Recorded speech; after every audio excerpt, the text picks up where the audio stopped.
Hey guys, it's good to have you on. It's finally happening. I was trying to get this scheduled and set up, and we got a lot of people coming on, and we got a lot of episodes that we've got in the pipeline. So this was a good one. This is one that is kind of timely because I know you guys are super busy right now. So thank you guys for coming on. Seriously, Absolutely. Yeah, Good to be here. much. Yeah, happy to be here as well. the I was talking to Philip and Caleb, kind of as I was just prepping for stuff, and they were saying that you guys have like back-to-back assessments, like kind of on the ongoing. I mean, tell me about that. Like, what's going on? Yeah, it's actually beyond back to back at this point. We're triple, quadruple doing assessments on a weekly basis. So we're pumping out anywhere between 5 and 8 a week, just simply because of the volume that we have and the need from the community for the enclave. Essentially the way we built this was to be exactly as it sounds, turnkey and easy and quick. And that's kind of caught on. Word of that is spread. And so we're actually having to prove it now, that it's quick and easy. And so that has led into the assessments going back to back to back to back. As of January this year, we had 50 plus, and Stephen probably knows the exact number, helping companies all the way through their C3PO audit. So it's been a dramatic, explosive market. I think we're really hitting a nerve for what we're doing. Having a Wow. turnkey solution, making it affordable, making it quick and efficient. So it's definitely making big impact on the community. I cannot imagine working in an organization, even if I'm not the one on the project. I cannot imagine being in an organization where you have like 3 or 4 assessments going at the same time. Because before IntelliGRC, really was centralizing on helping MSPs specifically, we were doing a lot of those consulting engagements with OSCs directly, and that kind of informed how we built the app and stuff like that. But oh my goodness, even when other guys were on one project where they were, going through their assessment, I was still really involved. Like, even if it wasn't me directly on that assessment defending the OSC, I was still really involved. How are you guys juggling 4 assessments, 3 or 4 assessments at a time? What does that even look like? Well, it has to really the reason that it's even possible. There's a couple reasons. Number one is the way the enclave is built. It's a turnkey solution, so it's pretty much the same every time. Okay. So the assessors know what they're going to see, which makes it easier. There's no surprises when they're doing an assessment. They know exactly what each Gotcha. document's going to look like. They know exactly what every artifact's going to look like. But to be completely honest with you, IntelliGRC as a product has made that possible, because if we had, even though the enclave is built the way it's built right now, yes, that would make it easier for the assessor from a technical perspective, but it would not help them from a documentation perspective. The fact that they can actually go into IntelliGRC and see everything mapped to the correct controls, and they don't have to put it on a SharePoint site and all of that, it makes it so much faster. Once they get used to the tool, they all love it. I haven't met one that that didn't like it yet, because it makes their life so much easier, particularly with the exportation of the documentation in EMATS format. So that's all done for them at the end, and it's just much easier. So that's definitely contributing to it. That and the build, like I said, it's cookie cutter, so it makes it a lot easier for them. That makes sense. Just to double down on that, so the IntelliGRC platform is instrumental in our process. We incorporate it fully. So again, to be compliant, you end up having to develop 600 plus policies, procedures, and you have to have somewhere that you can organize those, map them to the requisite controls. You can cascade changes, linking policies to procedures. You can link the artifacts, actual evidence to show that you're doing what you say you're doing with the tool. So it really helps streamline the whole process. Additionally, we were one of the first companies that got the approval to allow the C3PO auditor to access IntelliGRC directly. Again, like Stephen said, to actually streamline that process. Because we specialize in offering virtual enclaves or virtual audit, we can do it really quick. The goodness is we can get it generally on the C3PO schedules really fast. So we can help companies go from 0 to compliant in anywhere between 0 and 4 to 6 weeks, which is unheard of. Oh, wow. Okay. Yeah. One of the, let me just say one other thing, because I literally just got off the phone with Roberto last night Oh, from Roberto. IntelliGRC. Like, yeah, and I cannot believe the speed at which the product is evolving. Like we talked about features that we wanted last night with him. My GRC lead did, and this morning I woke up and it was released. I mean, you guys put out release notes this morning for all kind of integrations with Intune, Azure, Google. I mean, I'm pulling my baseline now in 5 minutes instead of 45 minutes. I did it for the first time today. I was like, this is amazing. So it's just getting better and better. So that tells me that the audits are going to get faster and faster because it's just, that's just the way it's going. So would you say that the with this cookie cutter approach, that is like, what's the type of customer that's best suited for that? Are we talking about pretty cloud only, smaller businesses that just really need help in a lot of ways, and you guys kind of come in and solve that need kind of cost effectively? Is that kind of the niche that you're going for? Yeah, the niche is small business, micro smalls, potentially mid-sized companies that have a smaller DOD footprint, that may have a contract or two that they're having to make sure that they're compliant with. The whole Gotcha. idea is that instead of having to scale your whole enterprise, you can scale an enclave for a small number of users. We primarily recommend a minimum of a primary and a backup user in the enclave, but you can scale up as you need them. Stephen was a brainchild for this solution. It's really amazing when it comes to scalability and efficiency. But yes, to answer your question, it's really dedicated or focused to small businesses, folks that want something more affordable. I think the turnkey aspect is really, really powerful. In the past, companies would have to go to multiple different vendors to include IntelliGRC. We've baked you guys into our solution. Right. So, as well as having some,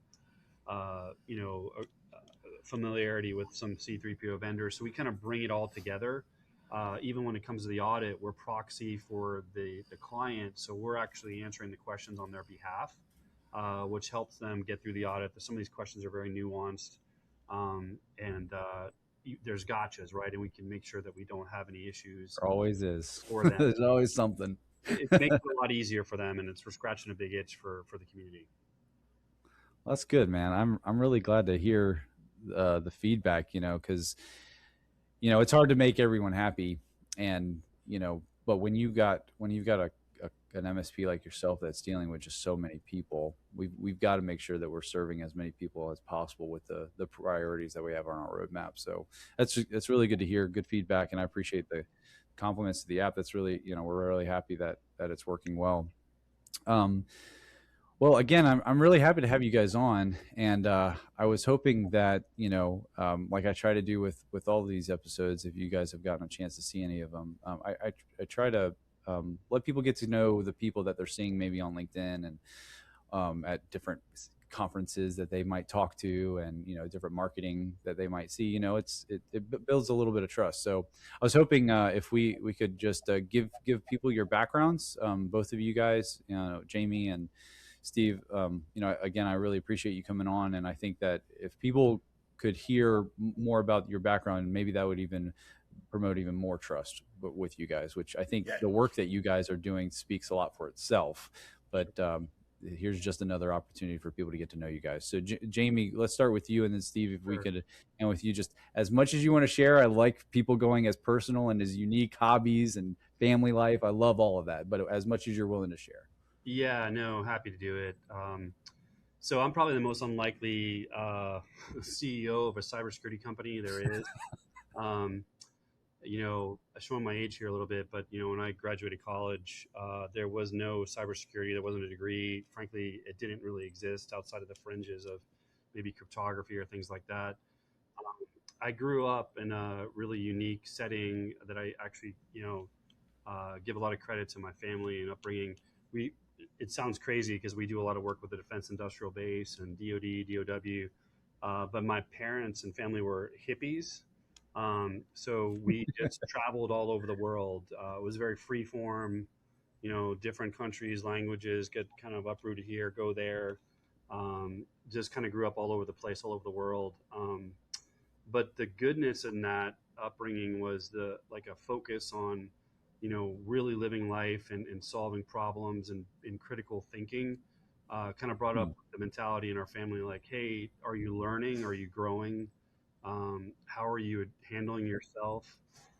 It wasn't so much about grades or just certificates of success. It was, hey, are you learning? Are you growing? And Hmm. my As a brother, person. Yeah. even he's turned out to be an entrepreneur. He started a company. He sold to Accenture a couple years ago, but he now is doing consulting work for Google. But um, yeah, just kind of had a really interesting upbringing where it was just about solving problems. Went to college. I have a degree in international relations. Oh, wow. Got my MBA. Tried to start a business during the dot-com era.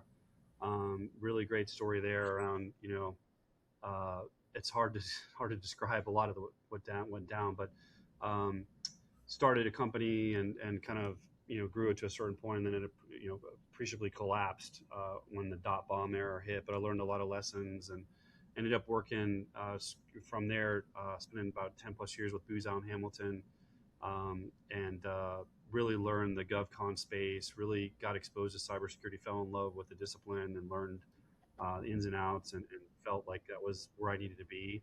Um, and then at a certain point realized, hey, listen, I can do this and run the business by myself, and took a chance to start Mission Multiplier, and I've been really fortunate to grow it and to have access to amazing folks and teammates like Steven on the call and others. But feel very grateful for the opportunity and the work that we're doing. Yeah, that's an amazing background. Philip told me, I'm just gonna throw Philip under the bus and point at him. Philip told me that your story about the .com bubble is pretty interesting. I would love, if you're willing to share it. I would love to hear more about that. Yeah, sure. I had just gotten out of I just got my MBA, and I was all fired up about business school, and hey, let's make something happen. And right about that time was Amazon.com was taking off. The markets from a .com perspective were really exciting. So I went tagged up with some friends of mine and said, hey, listen, let's do something. Let's start a company. This .com thing is a big deal. I think we could take advantage. And so we sat around over some drinks one night and said, hey, what are we going to do? And effectively ripped off Amazon.com's model, selling originally books, music, and videos, but for a more niche audience. Since I grew up in this hippie granola kind of setting, um, just decided, hey, let's do that, but for that audience. So kind of just make it niche. We went to a VC conference up in New York City shortly thereafter. Again, pretty young guy at the time, and had to go buy a suit. For those of you that are familiar with the Washington D.C. area, there was I don't know if it still exists. There was something called the Chinatown bus. You could go for $20 from D.C. to New York City. Jumped on the bus, went up there, gave a pitch, and ended up getting a check for $800,000, just based on our pitch. I mean, it was kind of like a weird time in the industry where, like, hey, money was growing on trees. You got a great idea. It's not about being profitable or anything like that. So we got the money, and came back to where I was at the time, Alexandria, Virginia, and got a space, started building out everything we needed to build. Made a lot of really bad, poor decisions, if I'm being really candid. We ended up spending like $100,000 on a speaker system. Probably not. Oof. Probably not something you should do. Don't When you're recommend. in startup mode. Yeah, when you're in startup mode, you want to be pretty lean. So, anyway, it was a lot of fun. We had a great time. We were supposed to get periodic injectures of funding from our angel investors. Right around the time the dot bomb era happened, there was a Microsoft antitrust suit, and kind of the funding just dried up. And to be honest, I was so naive that I thought, oh yeah, hey, money grows on trees. We'll just make another phone call. We'll get the money. But shortly thereafter, it just kind of all dried up. But did Mm. that for about a year, a little bit over a year, and it was a fun ride. Kind of lived in the office and built up a real true startup environment. And we were selling, didn't really make a profit, but it was a great learning experience. I mean, at the time, not a lot of companies were making profits, and their stock prices were off the charts. So I think once people realized that there was that wasn't reality, things crash and burn, and we were part of that news story. But it was a great learning experience, and propelled me on to, like I said, going into GovCon space and learning a little bit more about how that works. So it was I could tell a lot more, believe it, but it I was believe exciting. you.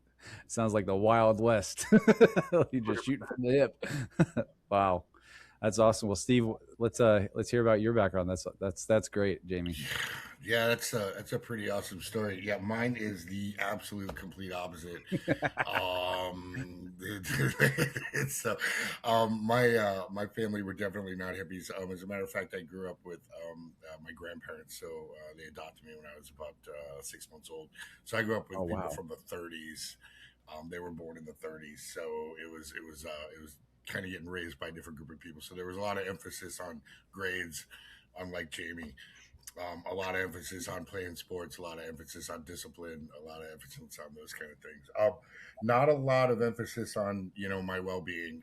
They didn't really care where I was. Hmm. It was kind of like, hey, be home when I tell you. That's about it. But no, it was great because it gave me an opportunity to really see why that generation was so successful, right, and so tough, and were able to overcome so many different problems and adversity, or things that they had to go through. So for me, it was all about sports, all about grades. I went into the military at 17. I went in the Marine Corps. Did that immediately. Knew that was going to happen. My whole family's military, so it was one way or the other. I was going, whether he had to drag me or not. So went and did that. I kind of saw that the Marine Corps really wasn't going to be there wasn't a lot of room to grow for promotion and things like that to get into things like cyber. So I said, you know what, I'm going to go in the Army. So I went in the Army, immediately deployed to Iraq, then immediately deployed to Afghanistan, and then immediately deployed to I don't know how many other places. So did that, but in the midst of those deployments, I kind of got into command and control systems. So the systems that the military uses to track where their troops are, where the enemy are, things like that. And when that happened, I became the IT guy, kind of, for the for the battalion. So as that kind of happened, it evolved, and then I got into cybersecurity within the Army. Retired out of the Army as a cyber warrant, right? And then from that point on, I started working as a contractor for multiple different Northrop Grumman on the command and control side, and then I kind of got into the hardcore cyber at the enterprise level with some of the smaller contractors going forward.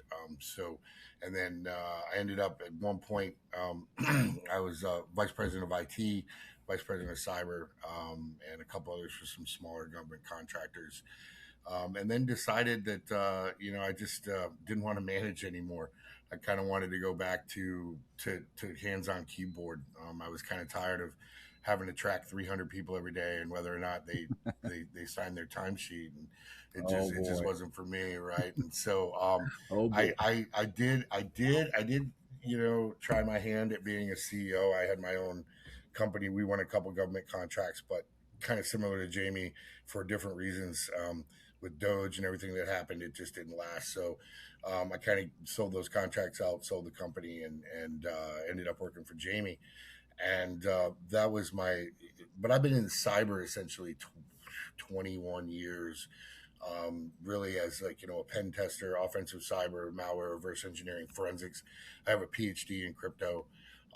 So that's kind of where I cut my teeth, and then I fell into this CMMC thing with Jamie. And what I love about it is it's a mix of cyber, and yet I still get to be a sysadmin because I'm doing a lot of work in Azure to build the enclaves. I have people working for me doing that. So it's not just cyber focused or governance focused.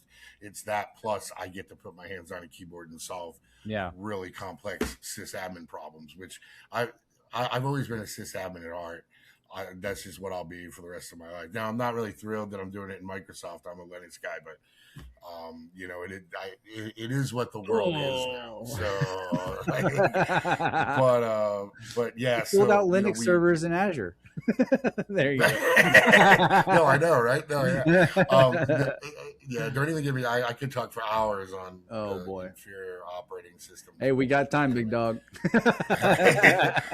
But no, so we fell into this, and really, it's been kind of a perfect mix of what I wanted to do because, you know, I'm still hands-on keyboard. I got a great team that works for me, but you know, I still get to go in there and solve the problems. You know, this is evolving. This whole process is evolving. You know, we get different customers that want different caveats, and Jamie's like, "Can we do that?" I'm like, "I don't know. Let me go look." And so I go figure it out. Yeah, I get to figure it out, which is I love puzzles. That's my life. And you know, I speak English, but I only really speak one language, which is ones and zeros. So I'm never happier than in front of a computer. I mean, there's just nothing. There's nothing in the world that makes me happier, especially when he's like, "That I don't think that can be done," and I'm like, "Hold my beer." And you know, like that, like I wanna do stuff. Like the challenge, you like the puzzle. Yeah. And so it's just been a perfect match with Jamie. Jamie's got to be probably the best guy I work for when it comes to being able to balance risk with, you know, revenue, right? Like risk and revenue. It's like, I don't know. And Jamie's like, let's try it. And you know, it's just been great because, you know, when you work for a very risk averse person, it kind of stifles innovation. And the fact that he's willing to do that has allowed for this innovation to happen, and allowed us to get where we got. So anyway, yeah, I'm just happier than I've been in a while. So that's about what I got to say. We have a phenomenal culture, and Stephen's a leader in that. Truly, innovation, excellence, integrity, communities are our core values, and you know, we really believe that. We have folks that are looking to lean forward. One of the things that that we're all bought in on is incremental risk, incremental taking chances. Don't put the whole, you know, mortgage the house on the line. But hey, let's try something. Let's try it small. If it's working, keep doing it. Hey, try a little bit more, see it, do it, figure it out. And that's how we came up with this new offering around CMMC. Again, it was Stephen. Stephen was the person that cracked the code on this. But again, we're answering a massive pain point. Now I get somebody single point of failure now for the client to say, hey, I get to go to somebody else, and not myself now. They can bring all the people that we need under one umbrella, to include the tools and technologies, like I said, with IntelliGRC being a fundamental aspect or a fundamental component of what we're doing. But just really helping them to ensure that they're compliant, they remain compliant, and we make it as easy as possible for them. So they largely, you know, give us what we need, handful of hours, but we do the rest for them. So they're transferring the risk to us. We do it, and they're thrilled. They're thrilled. Yeah, it sounds like to me, and I think this is just basic like experience that people, you know, people when they're going and evaluating vendors and MSPs and stuff like that, the ones that end up doing the best are the ones, just like everything else in life, you do your best job when you love what you do. And I think yeah, it sounds like you guys have a really good culture. I think, that's also from, you know, me talking to our guys internally that have been, you know, walking alongside you guys with a lot of this, is they just say they love working with you all. So that's really cool to hear. I was going to say, you know, one thing that, just to emphasize what you said, Steve, a minute ago, you know, there's a uniqueness to some GRC frameworks and programs that's heavily centric in, like, you know, the admin side of things, like ISO 9000, right? We're not dealing with, you know, all the hand jamming of the sysadmin work that you're talking about. But yeah, I think there's this mantra that, you know, don't CMMC is not just an IT problem, which is true. That is objectively true, but it's no less than that.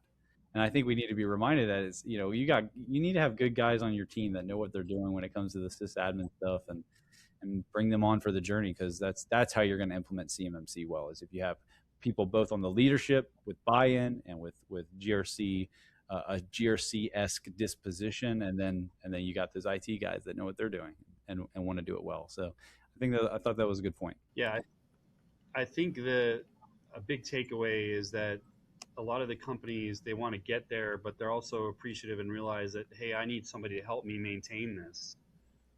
This is not going anywhere; it's here to stay. So again, you'll have to get assessed every 3 years. It's a triennial requirement. You need to maintain. In our case, when we primarily sell virtual enclaves, that enclave needs to be managed, right? There needs to be continuous monitoring. It needs to be patched. There's configuration management issues. There's policy updates. There's audit logging. All the things, right, that needs to happen. So not only do we get them there, but we can keep them there. And one of the big things we really pushed hard is acknowledging that this is their tenant, it's their environment. So there's other vendors out there that are trying to do enclave sales, but they're really segmenting off a piece of their data, their own data center, and they're essentially reselling it. And there's fine print caveats in there, like, hey, if you ever want to leave them, there's a hidden data transfer fee for whatever X amount of dollars. We're trying to be above board and transparent and try the best thing for the customers and the community. This is their environment. If they ever want to get rid of us, they can. It's theirs. They own it. Stephen and the team have a process whereby we help them get the appropriate licenses through a secure link and whatnot. But they put their own credit card information in there. So it's the client to Microsoft, to Azure. They own it. We help set it up and manage it if they want. But I think that is just, one of the small things to exemplify that we're trying to do the right thing for the customer, bringing all these parts and pieces together, but trying to be as transparent and communicative and give it some education on what you really need and need to have to make this thing work and continue to make it work. Yeah, go ahead, Steve. No, I was just, one of the things that is confusing about it too is if you remember, and I don't know if you guys remember, when the military did the whole transition from DIACAP to RMF, right? And so now it's continuous monitoring, continuous assessment. Well, the only thing that kind of bothers me is the way we set this up is that it's every 3 years there's an audit with a self-attestment in between, or a self-attest in between. But so it does lay a little bit of responsibility on RPOs like us to make sure that the customer knows it's not like that. Like, you do have to maintain this thing, right? Like, you can't just, you can't do that old school. We did an audit and we had everybody hands on deck for 6 weeks. We faked everything, and then we're gonna go. Like, you can't right. do that. But the way they set up and I get why they set it up that way, because it's impossible to, for cyber AV or the amount of C3POs we have to continuously audit 400,000 contracts. I mean, it's not possible, right? Yeah. But it gives them the illusion that they're done. Like, I get through my audit and I'm done, and it's like no. And that's where tools like yours come in too, because that's what we tell them is that tool is going to allow you to maintain it, not just from the technical perspective, but to maintain your change tickets, your log, all those things, is what IntelliGRC allows you to do over that 3-year period. Because I guarantee you, if you do let it lapse and you play this game of I'm going to hurry up and do it right before the audit, you're going to want that tool, because there's no way you're going to get through it without it. But it's sad that we have to do it that way. But it's part of our job, I think, as RPOs to educate the customers on that. And I think Jamie brings it up in every single sales meeting we have, because I don't think the majority of them know that. I think when they're done, they think they're done. I'm good forever, and it's like, no, there's another one in 3 years, and here's everything that goes with that. So, yeah, I'll be interested. I'll be interested to see, because we're coming up on some of the recertifications for some of those guys that got got their kind of grandfathered certification from the Joint Surveillance Voluntary Assessment Program pre CMMC going live with the 32 CFR. I'll be interested to see the assessment methodology for that 3.12.3 requirement, that continuous monitoring requirement, because I know the cap is pretty straightforward, right? We're assessing it's the same way that it's going to be assessed every year.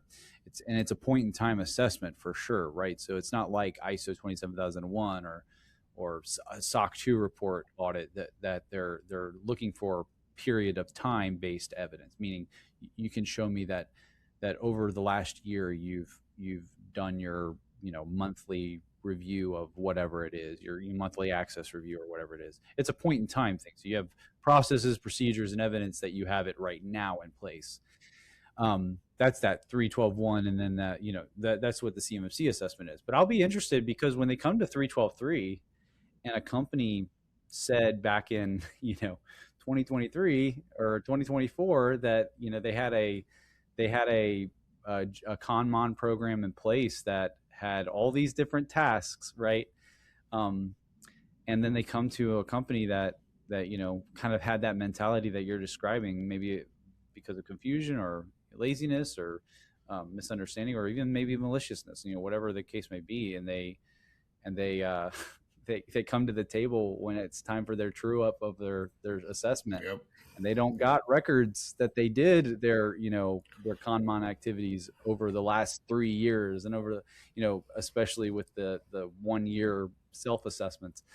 I wonder if we're going to see a little bit of a hiccup in the program, I think it's going to, I think you nailed it.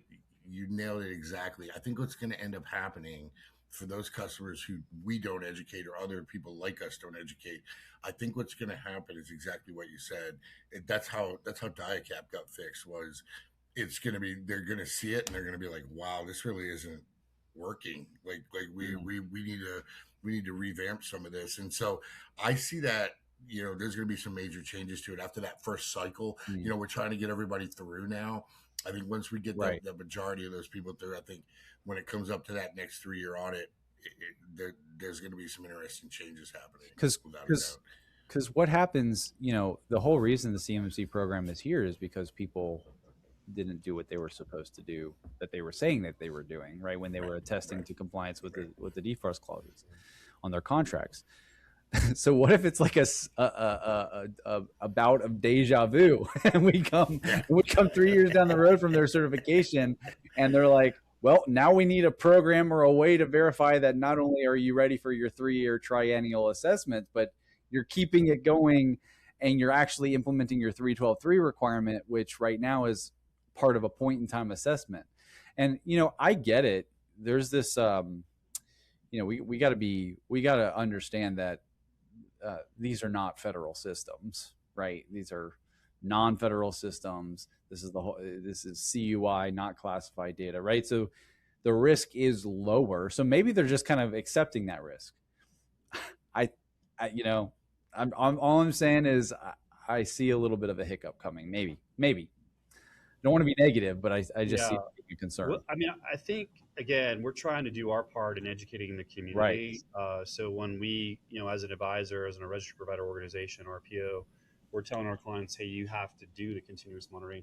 Or if we don't do it, we don't require people to use us. They could do it. They could get a third party to do it. Frankly, and I often use this to say that their uncle could do it. It really doesn't matter. What matters is somebody's doing it. Generally, 99% of the clients that we have will select us. They understand it. But again, in the next go round after the initial C3PO audit, you're going to meet that continuous monitoring control. You're going to have to show some track record, right? It can't just be 2 months in advance of the next audit. And how they manage that and what they do to either penalize or incentivize, however you want to look at it, that's going to be kind of a big driver going forward. So we're trying to do our best, our part to get everybody understanding what they need to do and how it works.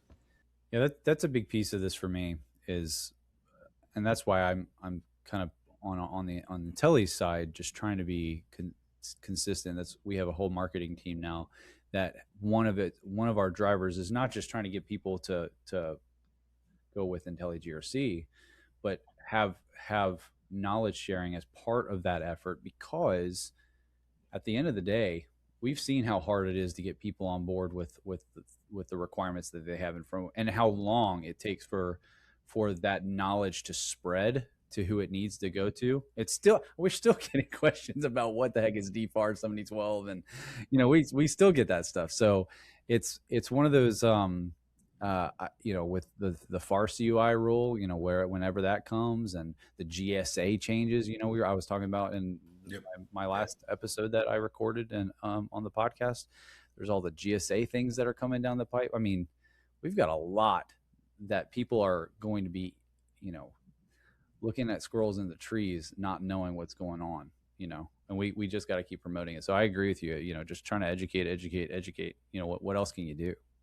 Yeah. I'm going to let you talk in a second, Steve. That's a big part of what we have to do to qualify our client. Yeah, go ahead, Steven. Yeah, you do this. No. I'm just shaking my head because that's exactly what I was going to say. Jamie's hitting it right on the head. Go for it, sir. Yeah, these when we work with the clients, there's a significant amount of education that has to occur. We have to, they've heard from different vendors, different sources. They may not have full understanding of what the requirements are. They may have heard something different than somebody else. I don't want to throw rocks, but there are some people out there kind of pushing certain things relative to their business to take advantage. I hope that's going to kind of get removed somewhat, but we have to level set with the client. So we typically have a long session where we kind of walk through, hey, this is the whole CMMC requirement. This is the process. We educate them on the process. They ask questions. We clarify. It's a very high index, high investment time sale to get the folks to understand what we're doing and what needs to happen. I can only imagine your guys' cost of acquisition when it comes to like the time spent working with people and getting them up to speed on what they need in the first place before even making a sale. Correct me if I'm wrong, but that's got to be pretty significant.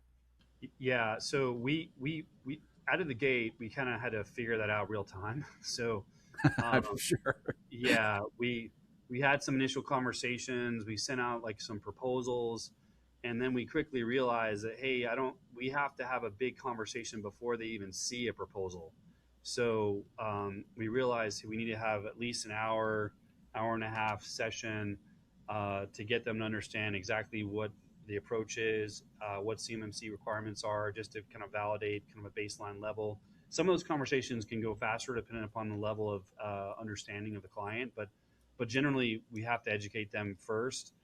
We generally get them excited too. They look at the proposal. They now have the ability to read and understand it. Even then, we have a follow-up session around, okay, hey, help me understand this. You might have alluded to it earlier before, but we have to then do another call or session with them to kind of work through those questions they may have before we even get started. And then from there, Stephen can talk about this. It continues because we have a kickoff briefing, right? And we also, kind of hammer home some training and awareness then. Yeah, and so what I was going to say is that that's another reason that Jamie's the CEO and I'm not, because he had to educate me that we had to educate him. Like I was like, I don't understand. They're coming to us for CMMC. They should know what it is. And he's like, no. And so it was like I had to learn to do that. Like I had to realize that education was necessary. Like I thought you're a government contractor. This has been going on for 3 years. Just because I knew about it, I expected that everybody else was going to know about it. And that was not the case. And what we also found out there, as Jamie alluded to, is there were various levels of education. So yes. I mean, you'll spend maybe 10 minutes with one client who has a 60-70% understanding of what needs to be done. And then you'll spend 3 hours with somebody else. And then that 3 hours will turn into 8 hours during the actual engagement because they're still asking questions that they didn't fully understand. And so I think education is the key to all of this, like to everything we're doing within the CMMC ecosystem, which I did not believe until Jamie convinced me of that. I was like, I'm just building enclaves, man. And, but that was not the case. It was so not the case. So I'm glad we're doing that, though, because you wouldn't believe the amount of money we have saved collectively for our clients. And even with IntelliGRC as our partner, what we have saved these people, because they were sold down the GCC high road, or we're going to resell our data center to you, or all these other ingress and egress costs that were being charged. And I didn't even realize that that was happening until these clients came and told us that. And I was like, that is egregious that they're charging you that, because we built this and I realized what it cost to build it. And I know the inner workings of it, and we're not getting rich by any stretch of the imagination, but I do know that those people are I can't imagine how they're taking advantage of these small companies, these micro smalls. I was like, that is insane, because I know what it costs to build it. I know what level of effort me and my team put into it, and it's not that, and so that's one of the things we have to hammer home with them too, is you've been kind of sort of brainwashed, and you don't really need to do that. But you've got to bring receipts when you do that. Because they have been told by so many people, this is how it has to be. So you have to come with receipts. You can't just say it.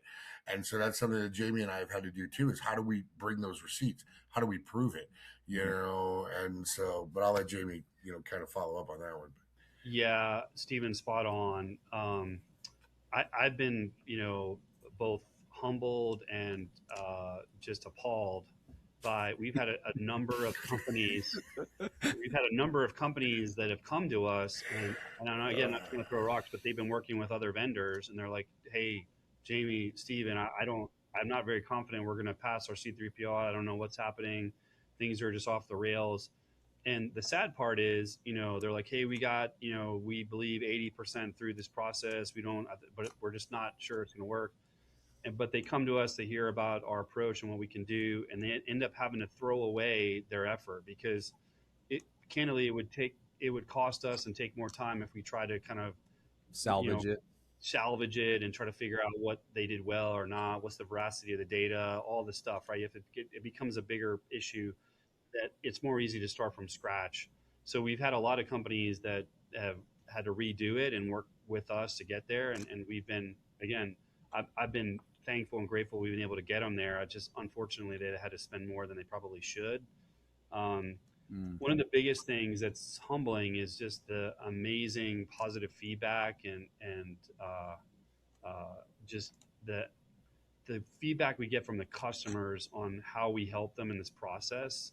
And I think that goes back to some of the training, but they're so gracious, saying, "Hey, you guys really made this simple. It was so easy. You spoon fed us. Like, I totally understand what we're doing and why. You guys went the extra mile and helped me, do small things. Hey, I got a problem logging in, or I have a problem over here. And not necessarily anything that's, an issue with our process, but they don't maybe not know, particularly some of these smalls that are just, they're not technically astute. It's just where they are. And we've been able to help them. And that's been huge.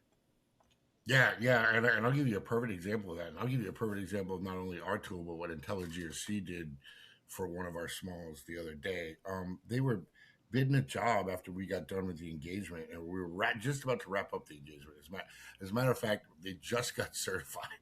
Like, they were still waiting to put their score into Spurs. They hadn't even gotten their certificate from the C3PO. They just went through their outbrief, and they had to get some kind of evidence to prove to their prime that, they had an SSP and they had all this stuff, and they were like, "Oh my God, we gotta, we haven't even been into IntelliGRC yet. We don't know what's going on." And within like 5 minutes, I was able to walk them through that process and export the evidence, and get them what they needed in order to respond to that RFP or whatever, or the RFI that the prime had. And it, that kind of makes you feel good. And that's where that great feedback comes from, because they're like, "We weren't even done yet. We didn't even have our training, and you guys came in and was able to give us that, like, at the spur of the moment." And it's because of the ease of your tool, the ease of our tool, that even without the training, I can jump in there like in 5 minutes and give them what they need. And so that's been rewarding too. We've actually had several businesses tell me personally, I don't know if Jamie's heard it, but you literally saved us from going out of business. Like, we were not going to stay with the DOW. We were done. I was just going to sell it. I'm 65 years old. I was just going to walk away, and you guys, kept us in the game. And that's awesome. Yeah. That's why we did it. That's why we're not doing larges at 500-600 people, because we built this to keep small business. I mean, where does innovation come from?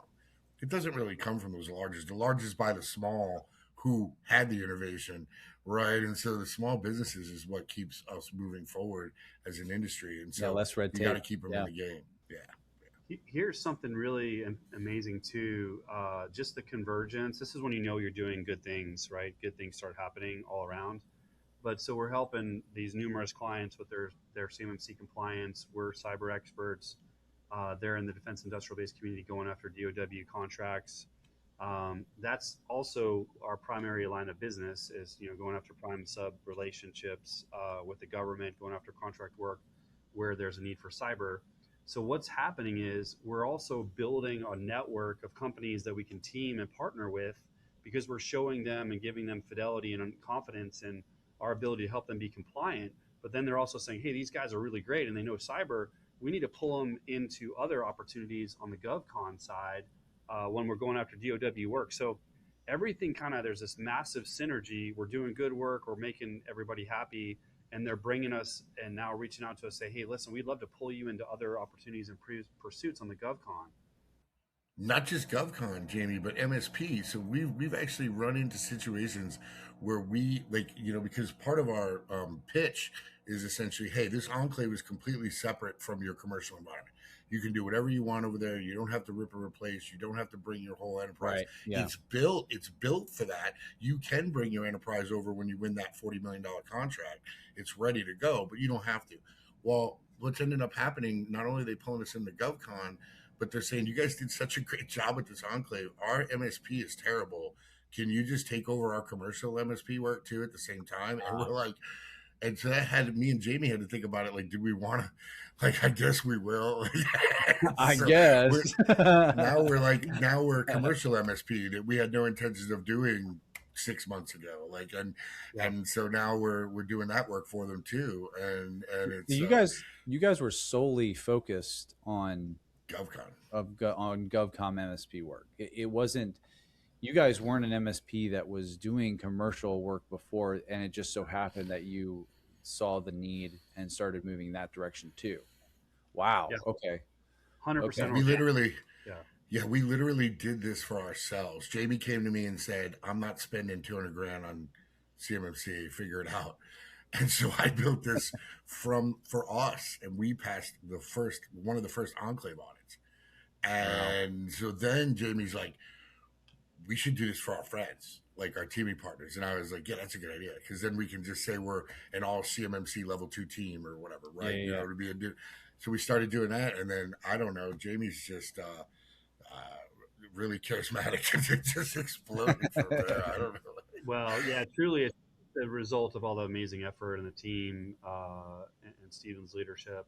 But we've done good work for people, and you know how it works. It's a snowball going down the hill, right? It just gets bigger and bigger, and people, value personal testimonials, personal feedback, and just the touch and care we've been giving to these clients has been really profound. So, it's been great. With all the assessments that you guys now have gone through, your partners have gone through, but also your OSC customers are going through. What's like the biggest thing that you guys have realized that you didn't know before about this whole process, or what was surprising? Because it seems like everybody I talk to, they have this impression of CMMC. They're really intimate with the requirements. They're really intimate with, maybe even the cap itself or other elements of the 32 CFR in the process. But once they go through that certification assessment, they're like, wait a second, there's some big things that we need to make sure we're constantly keeping in the back of our mind here. What was that for you guys?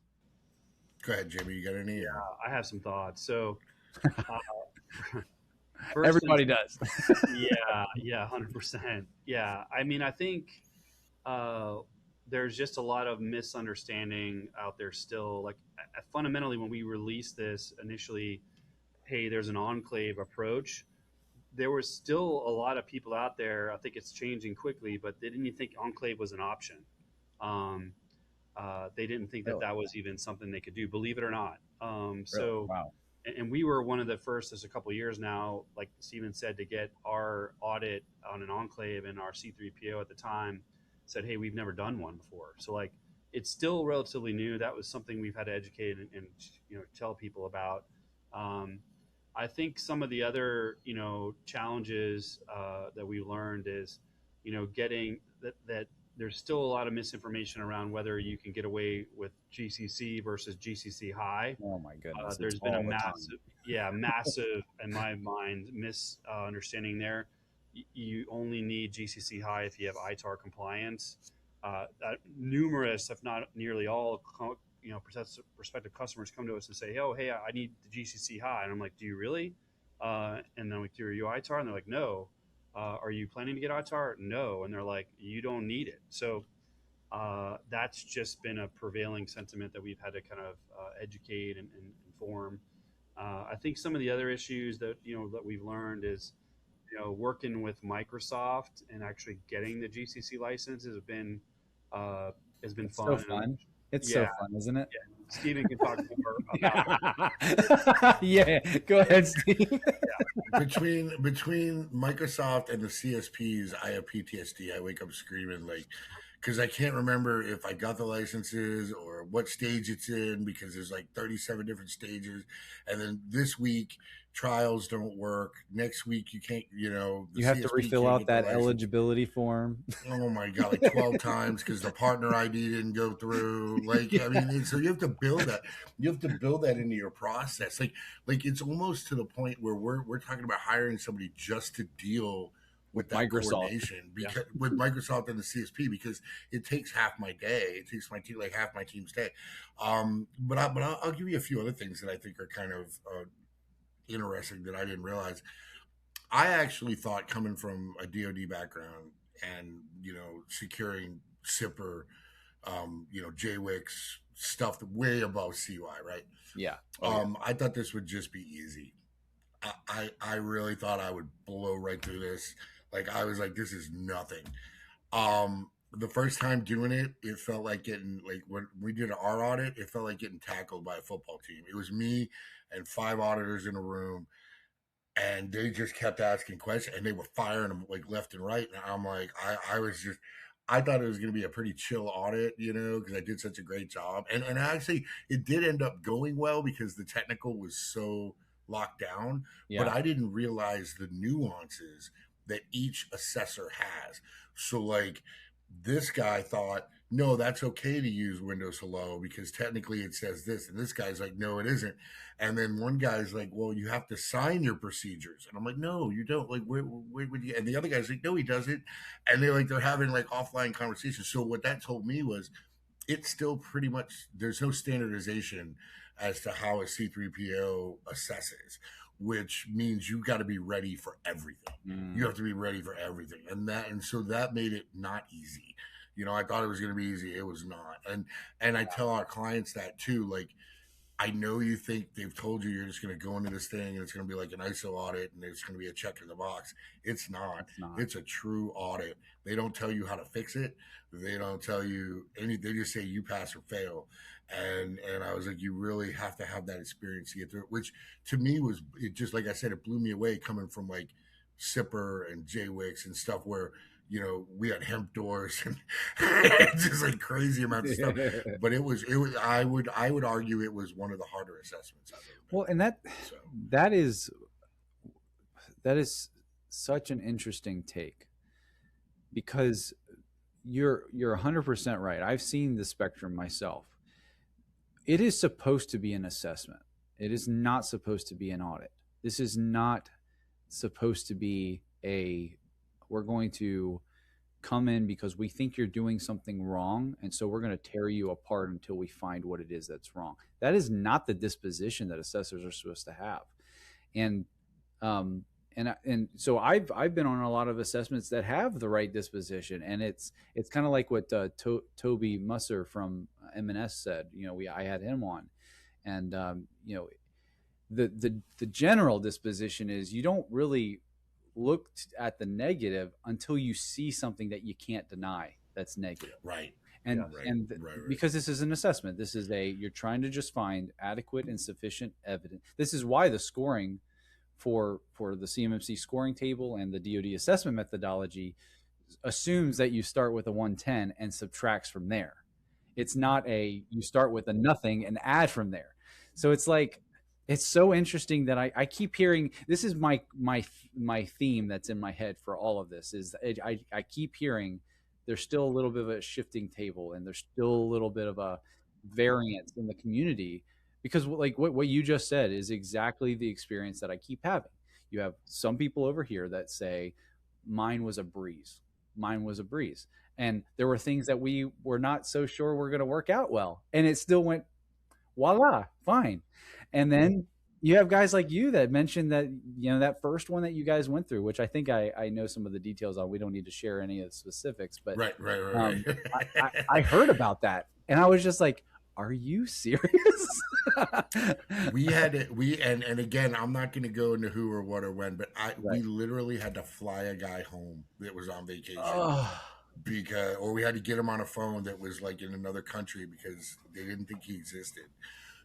That to me is an audit. That's not an assessment. Yeah. Now, and for that nightmare experience, I will tell you the majority of C3POs are doing a great job. They're right there in the middle. I've had great experiences since then. Just, not a breeze, but they were fair. They were doing exactly. They want to see your stuff, but they're not there to tear you apart. But there are some out there. But what I will say is, I think because there's no standardization yet, I think you're going to end up with that. And here's why I say it. Those guys, a lot of the CCAs I've met, the lead CCAs, are coming from the military. And they used to be an assessor for CCRIs or whatever they're calling it now, or ATOs.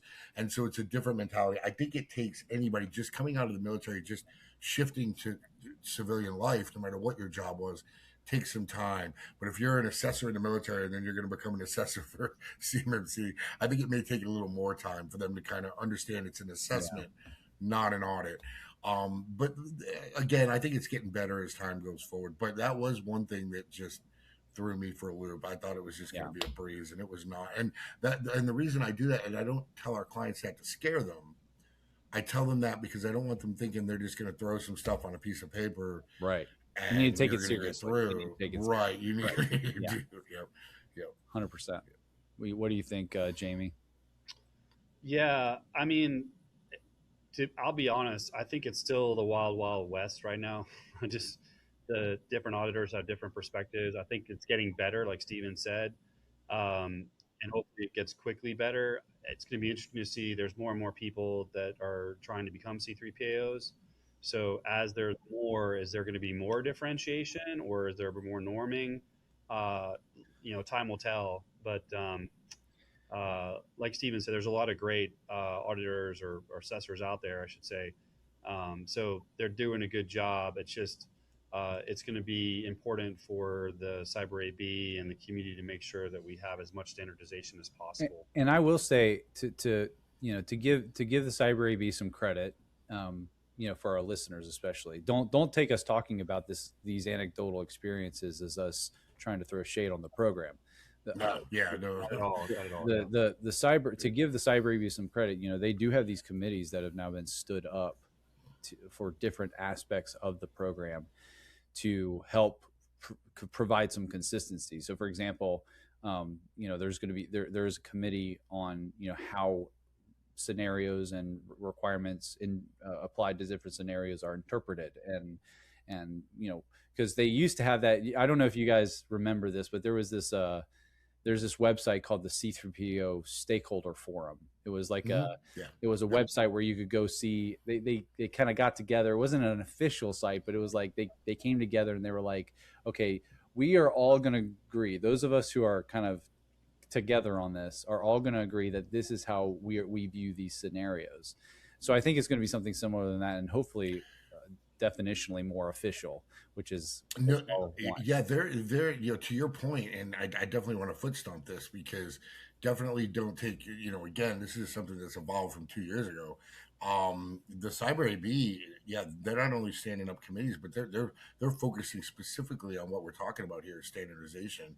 I was listening to the town hall last time, and that committee is going hard at it because they're evolving just like we are. Mm. You know, I mean, it's just like anything else. It's a constant process. So, but they not only recognize that standardization needs to be there, but they're working hard to do it.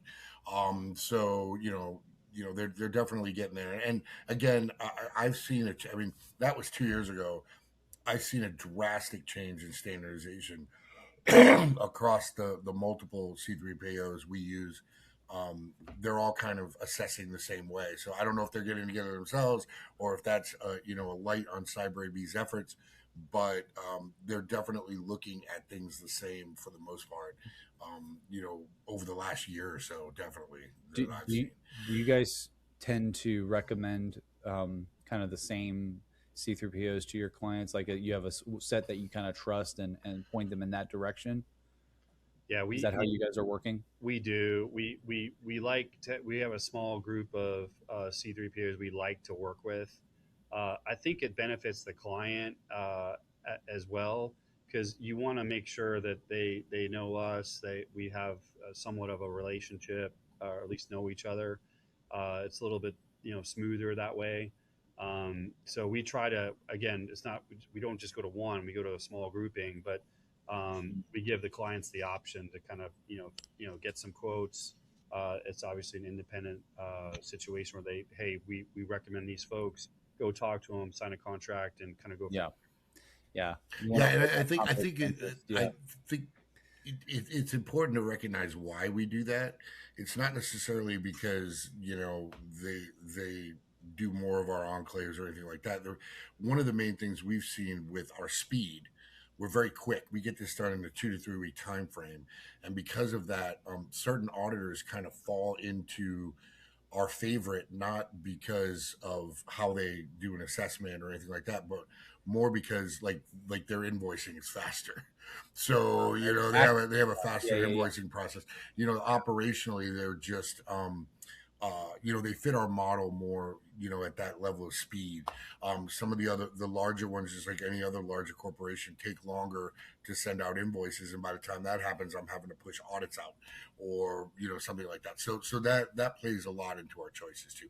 That and simply just we have such a volume that we needed 3 or 4 to just keep up with. We kind of rotate them based off what's coming in at any given time. So yeah, that makes sense.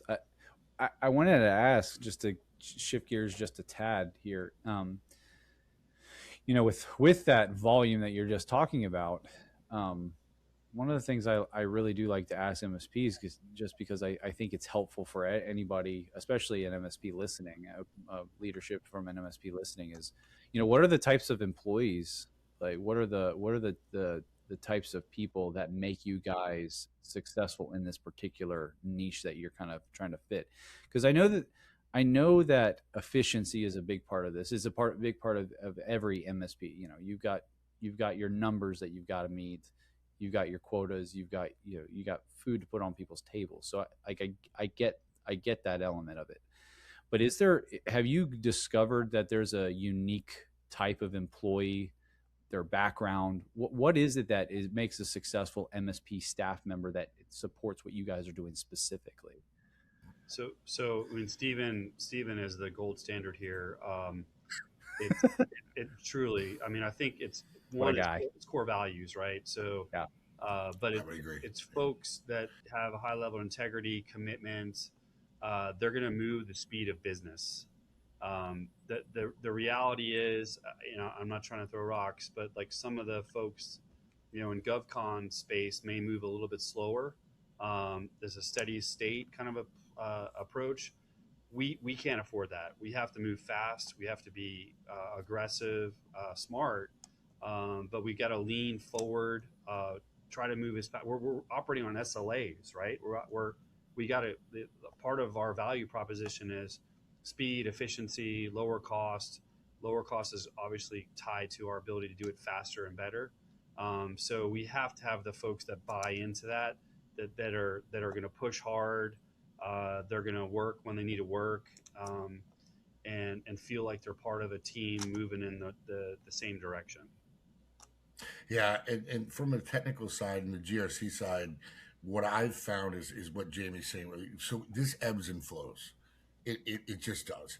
So we operate in mass. It's almost like going to war. It's like massive amounts of boredom with like tiny little, bursts of terror, being terrified. It's the same. That is such a good analogy. Hey, Steven has even called me like having some anxiety. So like panic attacks. Like, oh my goodness, that is like, such a good analogy. It is so Yeah, true. like- There are times you have this span of I can kind of focus and take my time, and maybe Right. have a little video in the background and listen to it as I'm working. Yeah. And then no, boom, boom, boom, boom, boom. I gotta get everything done. Like we are literally in that time right now. Like right this week we've had like 30 people sign. Like I can't even count, and everybody's running around with their hair on fire, and my whole team, and we're not sleeping. I mean, I haven't slept in like 2 days. Like it's just, but those are the kind of people you need. That when you call them, you're like, hey, we're working for 3 days straight. I'll send you Red Bull. I'll buy you what you need. Just like go get some Vibrant or whatever it is you need. Like, but then there are times we work hard, we play hard. Yeah. So I need those kind of people. I need the people that's like, okay, you got a week off, man. We ain't got nothing going on. Go and have a great time, and I will not call you. But then when I call you, I need you working around the clock. And so what I've found is, believe it or not, which blows me away because I never thought I'd say this. I've never gotten along with developers for some reason. I just haven't. They're very hard to talk to sometimes. To our developer listeners. Yeah, I love it. But what I've found is they're willing to do that. They're willing to go like work 3 straight days as long as you let them sleep. Like they don't want to hear what those hours are. They don't want you to tell them I have to be at a meeting at 1. It's like, I don't care what you do as long as you have it done by Saturday. And they have been the best because they're just like, we'll knock the project out, but don't call me. And it's like, perfect. Yeah. Like do whatever, sleep when you want to sleep. Just do whatever you got to do.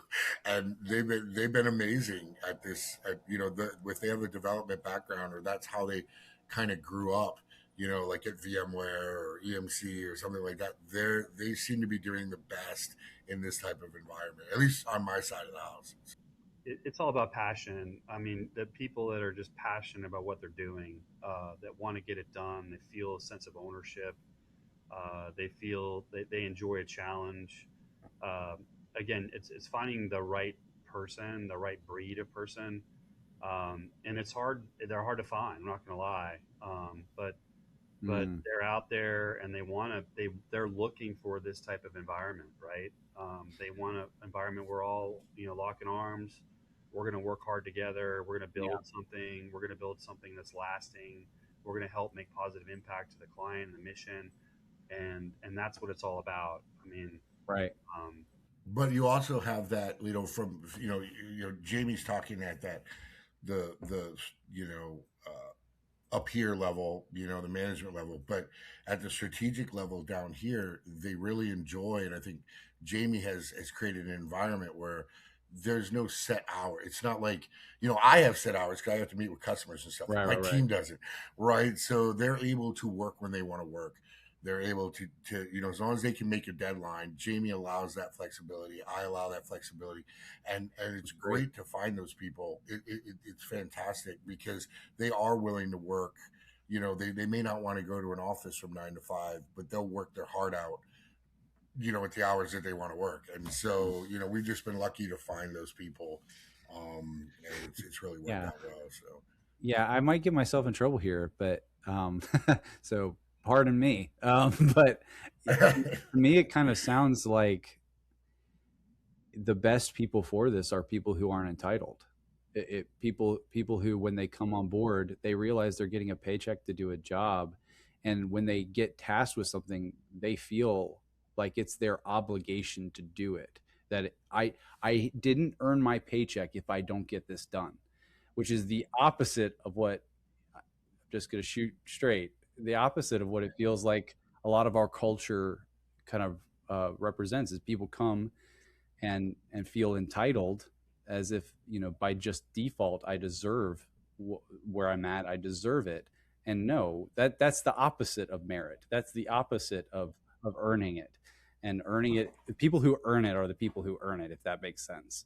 So I would say you hit it right on the head. This industry, and I can't speak, on Jamie's level of the industry, but if you're going to be at my level of the industry, there is no room for that. It's just that's not. Find another industry. There's plenty of industries that are totally willing for you to be entitled. This is not one of them.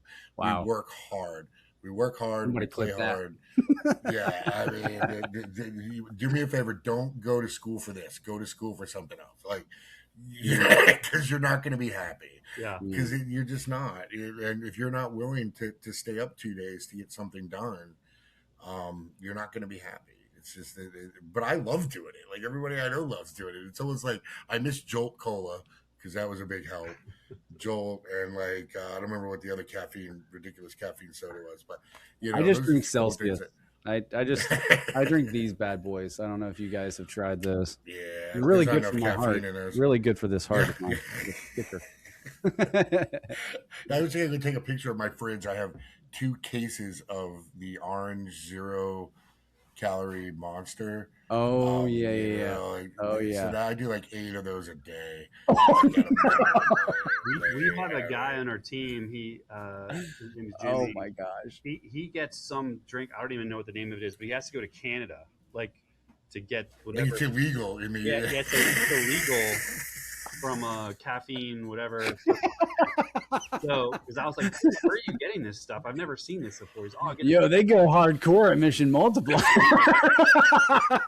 So Jimmy actually, Jamie, I don't know if it's the same drink, but I was telling Jimmy, I was like, after all the deployments and all the rip-its and all that stuff, my caffeine receptors are caffeine doesn't do anything for me anymore. It just keeps me from not sleeping. You're numb. And you're a numb man. Yeah. He's like, all right, you got to go get this root beer. And I can't remember the name of the root beer. This may be what you're talking about, but I tried to look it up and I couldn't find it for sale anywhere in the U.S. It's some kind of root beer, but it's caffeinated root beer. And it is supposedly off the chain. So I gotta get with Jimmy and if you want to know illegal caffeinated beverages, come talk to us. Yeah. We're your source. Your contraband. Don't let everybody know about your contraband. Yes. Oh my goodness. What was that movie Hot Tub Time Machine when they got the Chernobyl or whatever? It was some kind of Russian, you could only get it in the Soviet Union. Dude, Steven, you might need to get your heart checked out, big dog. 8 monsters a day. Good night. Don't say that too loud, man. The wife's in the other room. Oh boy. Yeah. But that's, I mean, it's what you do. You do what you got to do. So. Yeah. It sounds like you're doing what you got to do. It's absurd. Well, man, when I was 25, staying up for 3 days was no big deal. I'm 50 now. And I'm like, that's another. Some of us still play video games. I keep going up a monster a year, is what I've noticed. So 2 years ago, I was only at 5 monsters a day. Now I'm at 8. Jamie, so it's you gotta stop him. You gotta stop him. Can't. I mean, underpinning all of these, drinks or whatever is the passion, right? And that's people love doing what they're doing. They love making impact. They love being part of something that's growing, and that's really. Yeah, whatever drinks aside, and that's really what it's all about. And getting. No, you know what's awesome, Jamie? You know what's awesome is when we deliver. We just delivered. This morning, I answered 3 emails, and they said, "When are we going to be audit ready?" And I'm like, "You already are. You were last night, because I stayed up all night and did it." And they're like, "You're a week and a half ahead of time." I'm like, "Yep." That's why I do that stuff, because you can't beat that. You can't beat. Well, it's not just the feeling. They're going to be the happiest customer you have, right? And they're just going to tell everybody else, and that that's good for everybody involved. So I try to beat my own records. I'm like, how long did it take me last time? Let's see if I do it 2 days earlier. Yeah, Steven and the team are exceptional. Truly, just the testimonials, the feedback. I mean, people love the hand holding, going the extra mile, getting it done ahead of time, over delivering. I mean, that's the customer service that we're bringing. And it makes a huge difference, and everybody feels the positive impact from that. And you can't tell me that you guys don't know what that's like, because I called IntelliGRC on Easter and said, no, I did. I taught who is he? I don't remember who your head tech guy is. Well, not Roberto, but it was Joe, your Joe help desk guy. Oh, Yeah, help he desk. responded. I'm like, hey, this isn't working. Everything quit working. Like, I don't know what's going on. I was like, maybe it's just on my side. And within 20 minutes, everything because I was like, I have audits tomorrow, and he was 20 minutes on Easter, it was fixed. 20 minutes on Easter. And I was like, you can't get that kind of customer service. Yeah, And so he obviously yeah. feels the way we do. Yeah. Right. Our guys are, that is one thing I will say is when one of our main DevOps guys, I'll refrain from saying his name right now. I wish I could because that man deserves all the kudos in the world, but that dude is insane. Like, I don't know if you guys have you guys used the browser extension to like grab screenshots of stuff to automatically add it? Yeah. He did that over a weekend when he didn't even have to. He wasn't even asked to do it. He just felt like it would be he cool. just felt like, oh, this would be a cool thing to do. Let me go do that really quick. He's like, that's the type of stuff this guy does, and all of our developers. It's just, yeah, exactly to what you're saying. We have guys that I think just one they love what they're doing, but they're just hardworking dudes, which is probably, I know that's cliche to say, is like hard work is everything, but I do feel like we miss that a lot. Hard work is literally everything when it comes to this. Hard work will beat talent, unless talent works hard. Yeah. That's how that's the way it is. I've always said, when I walked into a room, I won't be the smartest person on a subject in that room, but the next morning when we walk in, the guy who went home and went to sleep, that knew all about it, well, he went to sleep, and I did nothing but learn about it all day. So by the time I got there, I didn't sleep. So by the time I get in the next morning, I know as much as he does, and that's the key, man. And your guys are just Easter. 20 minutes on Easter. Yeah, I know. Sacrilege. Just kidding. Hey, our partnership and strategic partnership with you guys, IntelliGRC, is not by chance. It's because of what we talked about. We share similar values, cultures. You have amazing folks that are ready to step up and get it done, and you guys are the top of the barrel when it comes to GRC tools, no doubt. So we want to work with the best because we believe we are the best, and that's like attracts like, and so that's why you guys are part of our solution and a big part of it. So I think there's a lot of synergy. That is a perfect, and that's something else I think that's interesting about this industry. And we're sitting here talking about how we do this and how, if we didn't surround ourselves with like-minded people, we couldn't get it done. Like, I just talked to Jamie, and I'm not going to say who, but we have an individual or a company we work with for licensing, and it's becoming so cumbersome that it's making us look bad. And so it's just, what, we got to go a different route. We can't, if they're not gonna maintain the standards that we maintain for our customers, we would. So, and if IntelliGRC hadn't been maintaining that same standard, we would have left. But Right. The standard has been exceeded. So you have to you have to surround yourself with people like that. And so total kudos to your whole team. I couldn't do what I do without that tool. Period. My GRC team could not deliver in the timeline that we deliver without that tool. It's just, and the suggestions that your developers have taken from my team specifically and said, tell us what you want to see. And they have literally turned that into releases. That's awesome. That's amazing. It's huge. Yeah, it's huge. Yeah. I don't always get to see that, so it's really cool to hear that, right? Because I'm in the trenches with other, like Roberto is with you guys, right? I'm doing that for other people, and it is really cool to hear some of the similar feedback. So again, I say, gentlemen, I appreciate that. That is really kind. Man, the time like flew by. I cannot believe that we are where we're at. I do want to ask you a couple more questions, more lighthearted stuff. What do you guys do for fun? What are some things that you guys are going to be, and what does Mission Multiplier have upcoming that you'd like people to know about? Things like that. Yeah, sure. So real quickly on the Mission Multiplier, we're going to be at the VETS conference in Louisiana. I don't know the exact date off my. I think it's June. June. I think it's June. Yeah, 5th or 4th, something like that. So beginning of June. So if you're going to the VETS conference, come see us there. Would love to talk to you. Otherwise, reach out on our website. For fun, I mean, I have a family. I have 3 young kids, 2 boys, 15, years old, 12 years old, and a 10-year-old daughter. So just, trying to spend time with them and helping Awesome. them just doing their things, which is just really what it's all about. So that's kind of what I look forward to and make time for in the midst of doing all this other madness. So yeah, it's never a dull moment. That's awesome. Steve? Probably I don't get to do it as much as I used to. So Yeah, all those energy drinks. You crash the minute you're done working.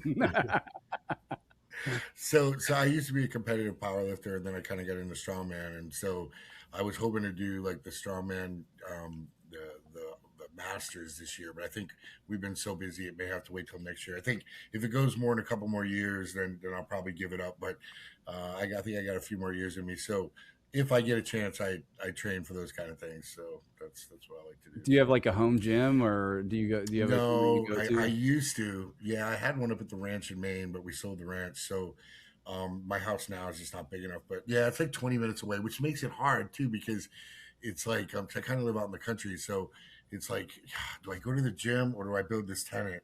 Like, so I'm trying to juggle, like, how much time do I have? I don't do well with work-life balance, and it's nobody's fault but my own. It's not Jamie's. I just can't.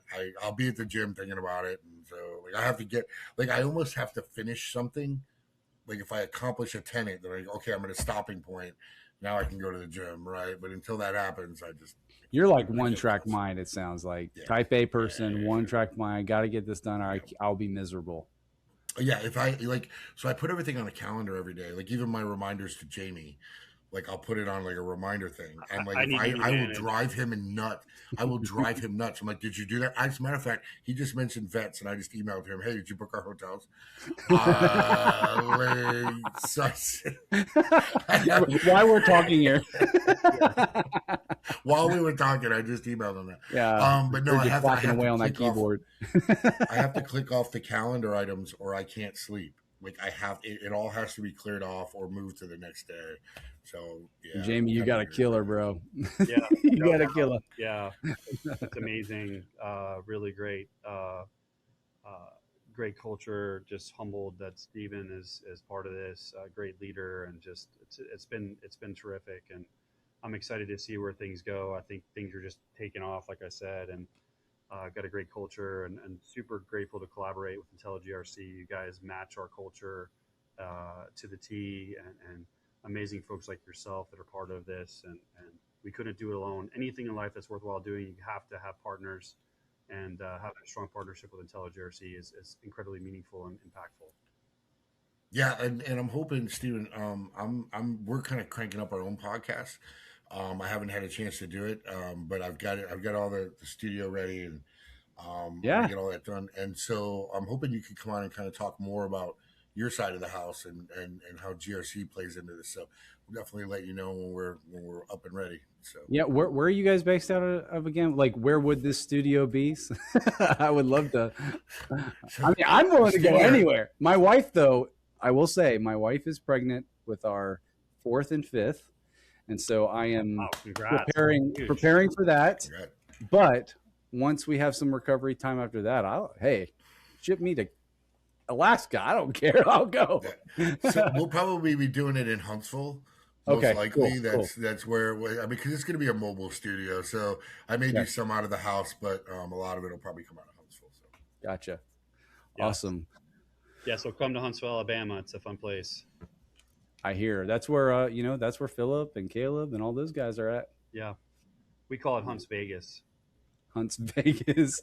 It's an up and coming place, baby. What happens in Huntsville stays in Huntsville. That's it, I guess. Well, it's a big change. Yeah, Huntsville's changed a lot. It's like the DC of the South. So yeah. Well, I appreciate you guys. I thought this was a really good conversation. I think you had already kind of alluded to where people could get in touch with Mission Multiplier, but can you guys give some contact information for each of you in case people want to reach out directly? If you guys are comfortable with that? Sure, yeah. Email is best for me. It's jmiller, JMILLER at missionmultiplier.com. Email me, go to our website, Stephen. Yep. It's Putnam at missionmultiplier.com. Missionmultiplier.com is a website, obviously. And you can call me 334-389-6949. I answer the phone, I think, usually till 2 a.m. You are okay. Yeah, 2 a.m. Please don't call him past normal business hours. I answer the phone till 2 a.m. Bro just put himself on blast. Yeah, it's cool. It's gonna happen anyway. Yeah. Well, you guys are awesome to work with, and I hope people found value in this. I hope they listened all the way through, but hope you guys found value. And I guess we'll see you in the next one. Appreciate you guys coming on. Grateful to be here. Thank you so much.